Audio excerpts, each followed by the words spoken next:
কখনো কি জ্বলন্ত চুলার উপরে তারের মাজনি দিয়ে দেখেছেন কি হয়? বাজার থেকে গোলমরিচ কিনে নিয়ে আসার পরে আসল না নকল কিভাবে তা পরীক্ষা করে নিবেন, এরকম কয়েকটি গুরুত্বপূর্ণ টিপস নিয়ে হাজির হয়ে গেছি আমি কেয়া আপনাদের মাঝে। আশা করি আজকের টিপসগুলো অনেক উপকারে আসবে আপনাদের।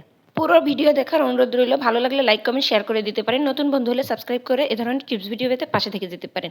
প্রথম টিপসে চলে যাই। যখন আমরা বাজার থেকে এই যে গোলমরিচগুলো নিয়ে আসি আমরা বুঝতে পারি না এটা কি আদৌ গোলমরিচ না অন্য কিছু।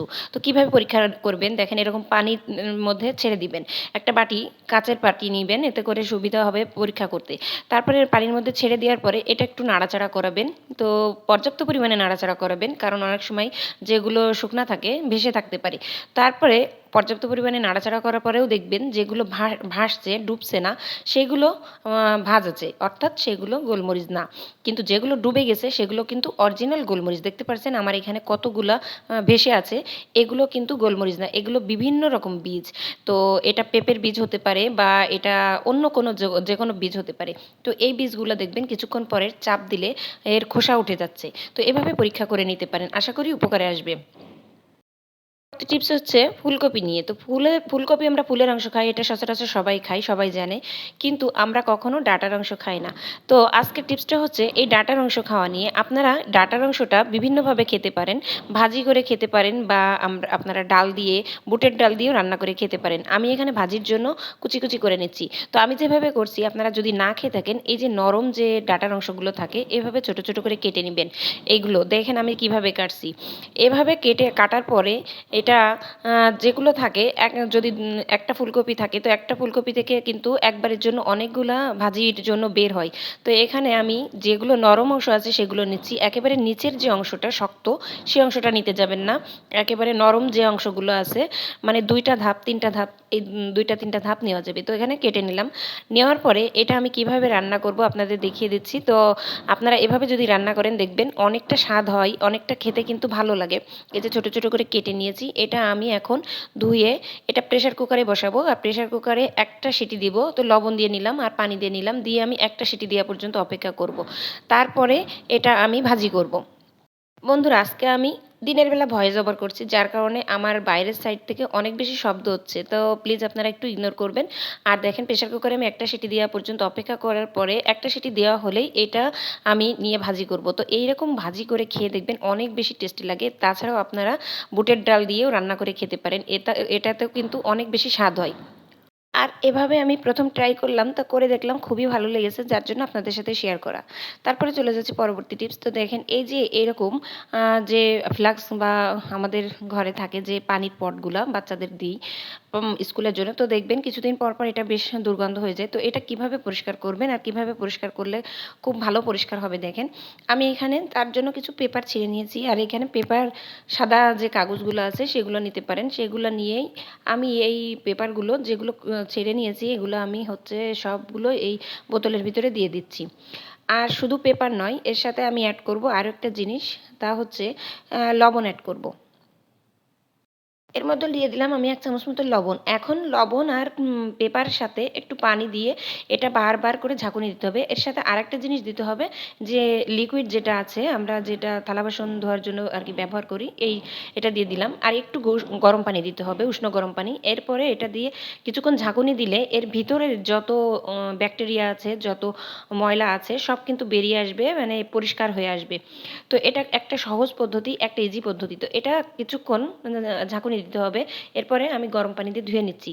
তো এভাবে আপনারা আপনাদের বাচ্চাদের যে ফ্লাক্সগুলো দেন সেগুলো, ফ্লাক্স বা পানির বোতল আর কি দেন সেগুলো পরিষ্কার করে নিতে পারেন। এরপরে আমি একটা যে ব্রাশ আছে সেই ব্রাশ দিয়ে পরিষ্কার করে নিচ্ছি। এর ভিতরে যেটা আছে আর কি, যে ময়লাগুলো আছে সব বেরিয়ে আসবে। তো এটা হচ্ছে এক্সট্রা পরিষ্কার করা, কিন্তু যে প্রসেসিংয়ে আমি পরিষ্কার করলাম ওই প্রসেসিংয়ে যদি আপনারা ঘরে ব্রাশ না থাকে তারপরেও কিন্তু পরিষ্কার করে নিতে পারবেন। এতে করে যত ময়লা থাকবে সব বেরিয়ে আসবে। দেখেন এখন আপনাদের দেখাচ্ছি কতটা পরিষ্কার হলো। এর ভিতরে যে ময়লাটা ছিল কালো কালো সব কিন্তু বেরিয়ে এসেছে। তো দেখা যায় বাচ্চাদের এই বোতলগুলো কিন্তু অনেক বেশি নোংরা হয়, ময়লা হয়, ঘন ঘন পরিষ্কার করার দরকার হয়। এভাবে পরিষ্কার করে দেখতে পারেন আপনারা। এরপরে চলে যাচ্ছে পরবর্তী টিপস। তো যে বিষয়টা, মূল টপিকটা হচ্ছে জ্বলন্ত চুলার উপরে তারের মাজনি দিয়ে দেখেছেন কখনো? আর না দেখলে আজকের ভিডিও দেখেন। তারের মাজনি আমরা কেন দিই? তো এই তারের মাজনি দিয়ে আমরা যে কাজগুলো করি, অনেক সময় আমরা কচুল্লতি পরিষ্কার করি, আমরা অনেক কিছু পরিষ্কার করি। পরিষ্কার করার পরে এই মাজনিগুলোর ভিতরে সেগুলো আটকে আটকে থাকে, বের হতে চায় না।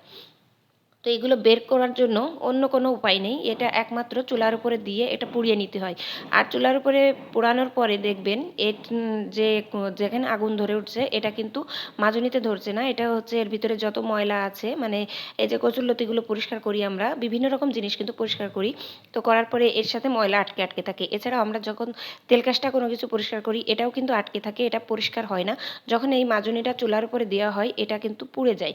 পুড়ে গেলে মাজনিটা আবার কিন্তু থালা বাসন মাজার জন্য প্রস্তুত হয়ে যায়। তো দেখেন, এটা দিয়ে আমি থালা বাসন মাজি না, এটা দিয়ে আমি সচরাচর এগুলো পরিষ্কার করি। যখন কচুরলতি কিংবা এগুলো ঘরে আসে তখন এগুলো পরিষ্কার করি। তো পরিষ্কার করার পরে এই মাজনিটা পরিষ্কার করার জন্য এই উপায় অবলম্বন করতে হয়। এই চুলাটা ধরিয়ে এইভাবে ধরিয়ে দিতে হয়, তারপরে এর যে ময়লাটা থাকে এটা পুড়ে যায়, ছাই হয়ে যায়, তারপরে মাজনিটা কিন্তু পরিষ্কার হয়ে আসে। তো কিছু জিনিস আছে সব সময় ঘষে মেজে পরিষ্কার করা যায় না, এগুলো বুদ্ধি খাটিয়ে পরিষ্কার করতে হয়। আর এই যে পোড়ানোর পরে কিন্তু মাজনিটা পরিষ্কার হয়ে গেল। এখন দেখেন কতটা ময়লা এর থেকে বের হচ্ছে। আমি এখানে বাড়ি দেওয়ার সাথে এর যে ময়লাগুলো ছিল সেই ময়লাগুলো দেখেন বেরিয়ে আসছে, মানে পুড়ে ছাই হয়ে গেছে সেটা বেরিয়ে আসছে। তো এরকম কিছুক্ষণ রাখলেই এটা ঠান্ডা হয়ে যায়। আর তারপরে এটা এই মাজনিটা ঠান্ডা পানি দিয়ে ধুয়ে নিলে একেবারে পরিষ্কার হয়ে যায়। তো বন্ধুরা, আশা করি আপনারা এই মাজনিগুলো পরিষ্কার করার উপায় জেনে গেলেন। এখন থেকে এভাবে পরিষ্কার করে নেবেন। আপনারা যদি এই মাজনি দিয়ে কোনো কাজ করে থাকেন তারপরে এটা পরিষ্কার করার জন্য এই উপায় অবলম্বন করতে পারেন। এরপরে চলে যাচ্ছি পরবর্তী টিপস। তো এই যে হ্যান্ড ওয়াশ আমরা যখন ব্যবহার করি, বাচ্চারা দেখবেন এক এক চাপে কতগুলা করে হ্যান্ড ওয়াশ বের করে নেয়। তো এটা কিন্তু অনেক বড় একটা অপচয়। এই অপচয় থেকে মুক্তি পাবেন কিভাবে? দেখেন, একটা চাপ দিলে কতখানি বের হয়ে যায়, আর বাচ্চারা তো চেপে ধরে রাখে। তো এটা থেকে মুক্তি পাওয়ার একটা উপায় আমি বলে দিচ্ছি আর দেখিয়ে দিচ্ছি। আশা করি আপনারা উপকৃত হবেন, যারা জানতেন না তাদের জন্য। আর যারা জানেন তারা তো জানেনই। তো এর জন্য আমাকে নিতে হবে ইলাস্টিক। আমাদের ঘরে এরকম ইলাস্টিক কিন্তু সবসময়ের জন্য আসে। আর যেহেতু এটা পাতলা ইলাস্টিক আমি দুইটা নিয়েছি, আপনারা একটা নিলেও পারবেন, দুইটা নিলেও পারবেন। যদি আপনাদের ঘরে বাতিল মাথার রাবার থাকে, ব্যান্ড থাকে, যেগুলো ইলাস্টিক যে ব্যান্ডগুলো সেগুলোও ব্যবহার করতে পারেন। তো এখানে আমি দুইটা নিয়েছি, আর এটা নিয়ে 2-3 প্যাচ করে নিতে হবে, একেবারে টাইট করে নিতে হবে। আর ইলাস্টিক এভাবে বেঁধে দিলে 2-3 প্যাচ দিয়ে দিলে এটা অনেক বেশি টাইট হয়ে থাকে। তো দেখেন আমি কিভাবে প্যাচটা দিচ্ছি, আমি কিন্তু অনেকগুলো প্যাচ দিচ্ছি, যেহেতু এটা রাবারের মতো, এটা বড় হয়। আর যদি এখানে মাথার রাবার ব্যবহার করেন, মাথার যে ইলাস্টিক ব্যান্ড আছে ওগুলো ব্যবহার করেন, তাহলে 2-3 প্যাচ দিলেই হয়ে যাবে। তো যাই হোক, এখানে আমি অনেকগুলো প্যাচ দিয়ে নিয়েছি, আর প্যাচ দেওয়ার পরে এটা দেখেন অনেক বেশি টাইট হয়ে গেছে। এখন চাপ দিয়ে দেখলে বুঝতে পারবেন কতটুকু বের হচ্ছে। দেখেন, এটা কিন্তু অনেক প্রেসার দিয়ে বের করতে হচ্ছে, তারপরে 1 ফোঁটা 2 ফোঁটা বের হচ্ছে। তো এটা হচ্ছে অপচয় থেকে বাঁচার একটা উপায়। বিশেষ করে আমাদের যাদের ঘরে বাচ্চারা থাকে তাদের জন্য এটা অনেক বেশি প্রযোজ্য। তো এই উপায়টা অবলম্বন করতে পারেন, এতে করে কিন্তু আপনাদের অপচয় কম হবে। বন্ধুরা, আজকের ভিডিও কেমন লাগলো অবশ্যই জানাতে পারেন। আর এই ধরনের নতুন নতুন টিপস ভিডিও পেতে আমার চ্যানেলটি সাবস্ক্রাইব করে রাখতে পারেন। আমি সবসময়ের জন্য আপনাদের টিপস ভিডিওগুলো দেওয়ার চেষ্টা করি, কিচেন টিপস, ঘরোয়া টিপস, যেগুলো আপনাদের টাকা পয়সা খরচ ছাড়াই আপনারা করে নিতে পারেন, ঘরের মধ্যে থেকেই অপচয় বাঁচাতে পারেন। তো আমার ভিডিওগুলো ভালো লাগলে আপনারা আমার পাশে থাকতে পারেন, আর বেশি ভালো লাগলে লাইক, কমেন্ট, শেয়ার করতে পারেন বন্ধুদের সাথে। আজকে এই পর্যন্ত, আগামীতে আবারও নতুন ভিডিও নিয়ে চলে আসবো। সবাই ভালো থাকবেন, সুস্থ থাকবেন।